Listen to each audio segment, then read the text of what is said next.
I bought a retired Formula SAE car part 2. Been doing some more research, trying to figure out what parts are on this car. I believe, based off some measurements, that these are Taylor Racing tripod sized housings, so I'll be able to get some tripod CV joints for those, and they make custom axles. So once I get a differential figured out, I'll be able to get all that sourced and put together. Right now I just have the stock bike header mounted up just to get the exhaust directed out of the way. It's definitely too low to the ground to be used for the actual race car, but I had it and I'll use it for now. I believe these are the calipers this car had, Willwood PS1s.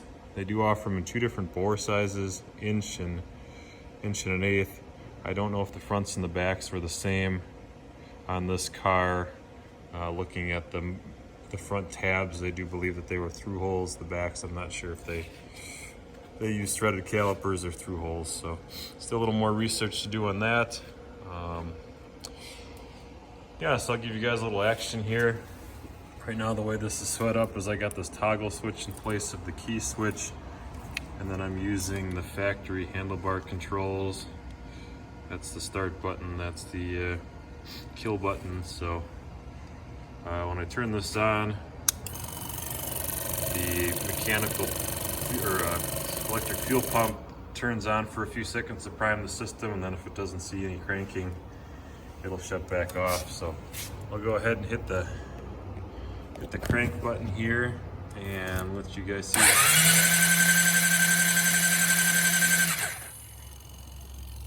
The pump runs until the engine stops rotating again. So good news there. Wiring is for the most part figured out to be able to run the car. Got the carburetors apart, cleaning them right now, some new gaskets and seals. So once I get those bolted up, I'll be able to splash a little gas and see if it can make some noise. So subscribe and like.